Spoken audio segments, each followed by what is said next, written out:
दोस्तों, हम सबको बहुत खुशी है कि 5 अगस्त को हमारे प्रभु श्री राम जी के मंदिर का भूमि पूजन होने जा रहा है। लेकिन हम सब यही भी जानते हैं कि इस राम मंदिर के निर्माण की प्रक्रिया इतनी भी आसान नहीं रही, क्योंकि इस समाज के कई बड़े लोग, नेताओं और कई बड़े संगठनों ने अपनी पूरी एड़ी चोटी का जोर लगा दिया इस मंदिर निर्माण को रुकवाने के लिए। तो आइए दोस्तों, इस यह राम मंदिर का केस कब और कैसे स्टार्ट हुआ और राम मंदिर के निर्माण के फैसले आने तक कौन कौन सी बड़ी खास बातें रही, ये सब जानने के लिए जुड़े रहिए हमारे साथ वीडियो के अंत तक। स्वागत है आप सभी का मयंक की बात में। इतिहास के अकॉर्डिंग सन 1528 में मुगल राजा बाबर ने अयोध्या में राम मंदिर को तोड़ करके एक मस्जिद रूपी ढांचे का निर्माण करवाया, जिसे लोग बाबरी मस्जिद कहते थे। बाबर के इस काम का खुलासा सर्वप्रथम अंग्रेजी व्यापारी विलियम फिंच ने किया। विलियम फिंच वही व्यक्ति था जो सर्वप्रथम भारत में ईस्ट इंडिया कंपनी का व्यापार करने के लिए जहांगीर से परमिशन लेने आया था। विलियम फिंच लिखते हैं कि जब उन्होंने सन 1611 में अयोध्या की यात्रा की तो उन्होंने कुछ ब्राह्मणों से बातें की, जो ब्राह्मण राम मंदिर के अवशेषों पर अपनी साधना कर रहे थे। लेकिन विलियम फिंच ने कहीं भी मुगल शासन के खिलाफ कुछ नहीं लिखा, क्योंकि विलियम फिंच एक व्यापारी था जो कि व्यापार के मकसद से भारत आया था। और फिर राम मंदिर का जिक्र करने वाला दूसरा इंसान और पहली मुस्लिम महिला थी औरंगजेब की पोती। वो लिखती हैं कि अयोध्या का राम मंदिर, मथुरा की कृष्ण जन्मभूमि और काशी का मंदिर, ये सब मुगल राजाओं द्वारा तोड़े गए थे और इनके स्थान पर मस्जिदें बनवाई गईं। अबे काय के राजा और तुम काय की मस्जिदें बनवाओगे? असली सच तो तुम्हारा ये है। इस देश में एक भी मस्जिद अपने हाथ से नहीं बनाई, तुमने हर मंदिर तोड़ा और उसके ऊपर गुम्मद बना दी, तुमने कुछ नहीं बनाया। अगर तुम्हारा इस्लामिक आर्किटेक्चर नाम का कोई फ्रॉड था तो भाई मुझे बताइए, सऊदी अरब में कितने ताजमहल बने हैं? सन 1767 में ईसाई धर्मगुरु जोसेफ भारत आते हैं और वो भी अपनी किताब में ये लिखते हैं कि मंदिर तोड़ करके मस्जिद बनवाई गई थी।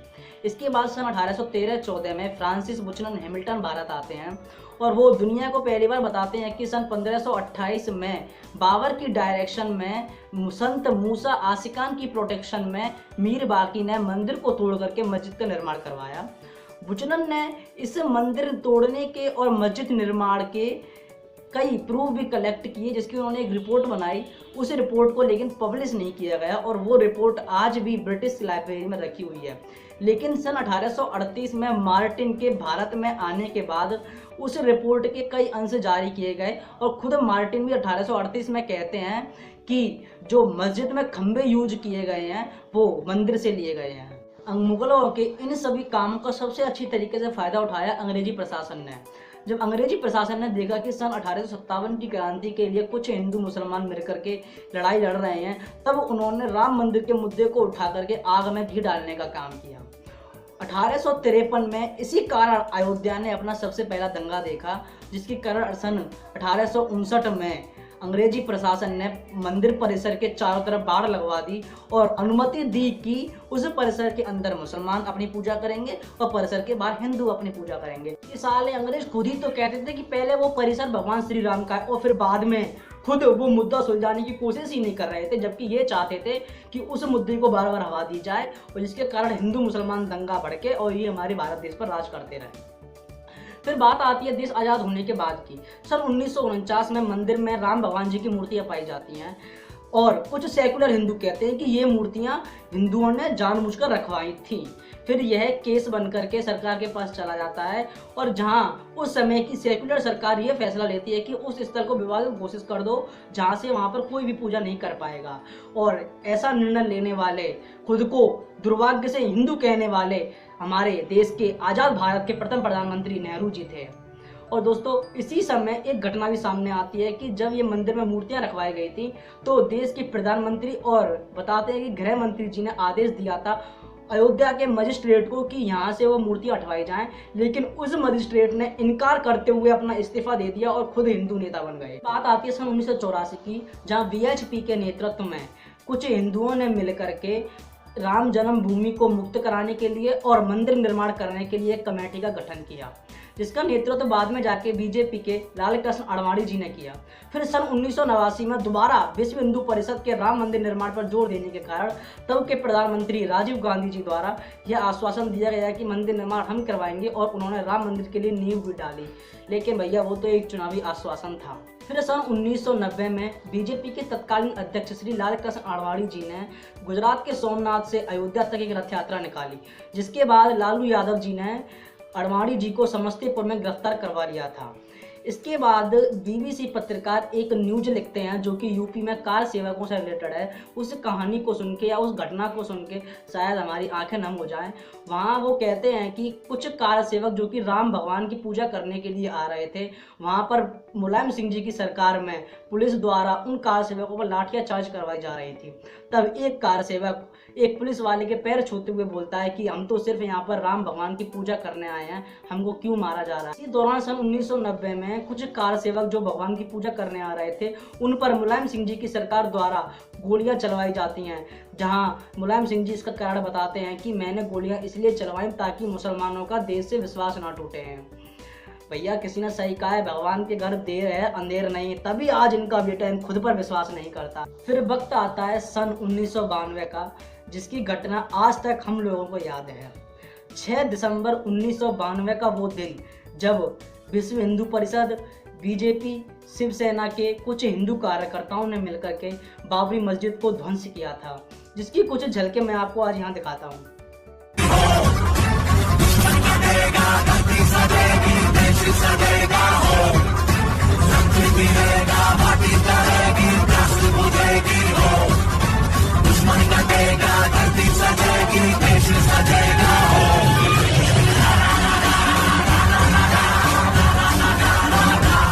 शायद यह बाबरी विध्वंस ही राम मंदिर निर्माण का पहला कदम था।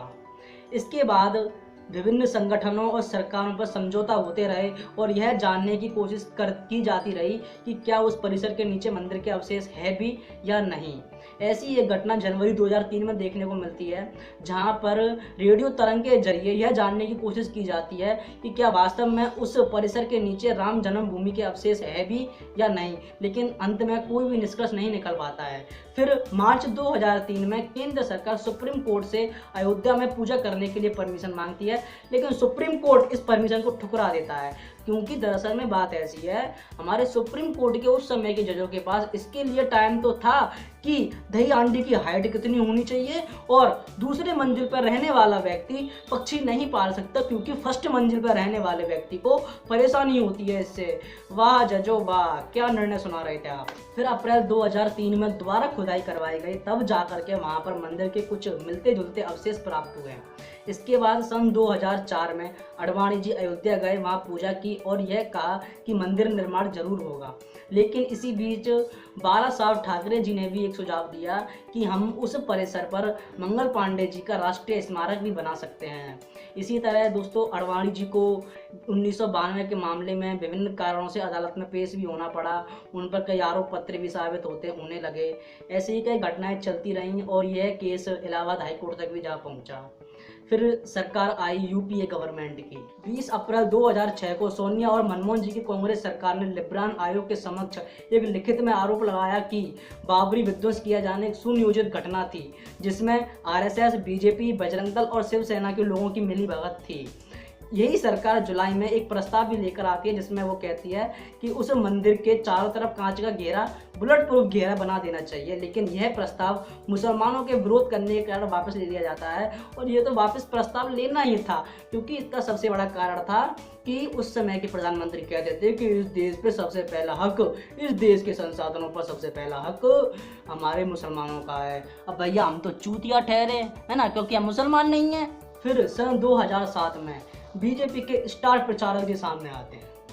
मिस्टर राहुल गांधी जी एक रैली में कहते हैं कि अगर 1992 में कोई गांधी नेहरू खानदान का सदस्य पीएम होता तो वो बाबरी ढांचा कभी नहीं गिरता। दरअसल में ये सरकारें ऐसे ही नाटक करती रहीं, ये ना तो उस राम मंदिर केस को सॉल्व कर पाई, ना कुछ उसमें कर पाई, उल्टा बीजेपी, विश्व हिंदू परिषद, आरएसएस पर ही उंगली उठाती रही, लेकिन उसका कोई सॉल्यूशन नहीं निकाल पाए। इसी बीच यूपीए सरकार के कुछ मंत्री सामने आए जिन्होंने बहुत अच्छे बयान दिए। उनमें से कुछ लोग कहते थे कि राम डज नॉट एग्जिस्ट, कोई कहता था कि राम काल्पनिक है, वो रामायण केवल एक काव्य है, कोई कहता था कि विवादित स्थल पर कोई सच्चा हिंदू मंदिर नहीं चाहता। भैया मुझे तो ये नहीं पता कि सच्चा, अच्छा और बुरा हिंदू कौन सा होता है।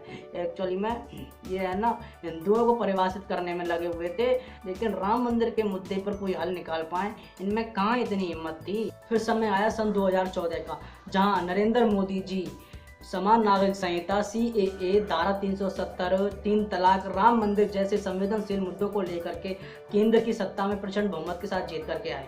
लेकिन 2014 से 2019 के प्रथम सत्र में मोदी सरकार राम मंदिर के मुद्दे पर ज़्यादा कुछ बड़ा नहीं कर पाई।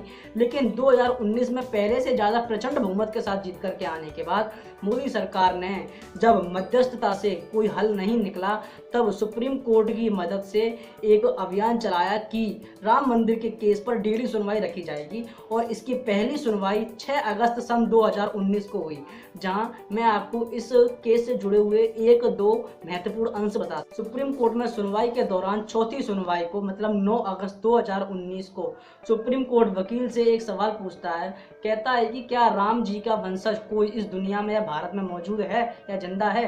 तब जयपुर राजघराने की दिया कुमारी जी कहती हैं कि हाँ, हम भगवान श्री राम जी के बेटे कुश जी के वंशज हैं। इन्हीं सुनवाइयों में एक दिन ऐसा भी आता है जब मुस्लिम पक्ष के वकील श्री राजीव धवन जी भगवान श्री राम जी के मंदिर का नक्शा भरी सुप्रीम कोर्ट में फाड़ देते हैं। इस बात से सुप्रीम कोर्ट के जज CJI रंजन गोगोई जी नाराज हो जाते हैं। फिर वक्त आता है सुप्रीम कोर्ट के फैसले का, जहां 9 नवंबर 2019 को सुप्रीम कोर्ट के CJI श्री रंजन गोगोई जी अपना फैसला सुनाते हुए कहते हैं कि वह स्थल भगवान राम मंदिर जन्मभूमि के लिए दिया जाएगा और मुस्लिम पक्ष को मस्जिद बनाने के लिए अयोध्या में अलग से 5 एकड़ भूमि दी जाएगी। अंततः दोस्तों, सैकड़ों वर्षों से राह देख रहा वह स्थल भगवान राम जी के मंदिर का आज हमारा हो चुका है, और मुस्लिम पक्ष को जो ज़मीन मिली है वहाँ वो मस्जिद बना सकते हैं। लेकिन उन लोगों को जवाब देना बहुत ज़रूरी है जो लोग ये कहते थे कि उस स्थल पर विवाद निपटाने के लिए वहाँ हॉस्पिटल बना दो। भैया अब तुमको 5 एकड़ ज़मीन मिल गई है, अब तुम वहाँ पे चाहे अस्पताल बनाओ चाहे शौचालय बनाओ, हमको घंटा फर्क नहीं पड़ता किसी भी चीज़ से। दोस्तों, हम ये भी बात जानते हैं कि वो दिन आज बहुत नज़दीक है जब राम मंदिर के लिए भूमि पूजन हमारे प्रधानमंत्री जी द्वारा 5 अगस्त 2020 को किया जाएगा, और ये तारीख फिर से इतिहास में लिखी जाएगी। लेकिन दोस्तों, हमें दुख इस बात का भी है कि जिस देश में भाईचारे का नारा लगाते थे, उस देश में हमको अपना मंदिर सुप्रीम कोर्ट से जीतना पड़ा है। लेकिन दोस्तों, अंत में फिर मैं जाते हुए आपको कुछ पंक्तियों के साथ छोड़ के जाता हूँ कि मिटाने की राम को दिल से हमारे लोग बहुत कोशिश किया करते थे। कभी रामायण को सिर्फ काव्य तो कभी राम को ही काल्पनिक बता दिया करते थे। मुसलमानों से तो हम क्या ही कहें, लेकिन कुछ सेक्युलर हिंदू भी थे जो राम को ही गाली दिया करते थे। और सुन लो हे सेक्युलरों कि ये राम मंदिर तो सिर्फ हिंदू शक्ति की एक झांकी है, मथुरा और काशी का पूरा मंदिर लेना अभी बाकी है। आपसे एक छोटा सा निवेदन है कि 5 अगस्त को अपने घर में दीपक जरूर जलाइएगा, और वीडियो को अंत तक देखने के लिए आप सभी का बहुत बहुत धन्यवाद। वीडियो अगर आपको अच्छा लगे तो प्लीज़ वीडियो को शेयर जरूर कीजिएगा, प्लीज़ आपसे रिक्वेस्ट है। बहुत बहुत धन्यवाद।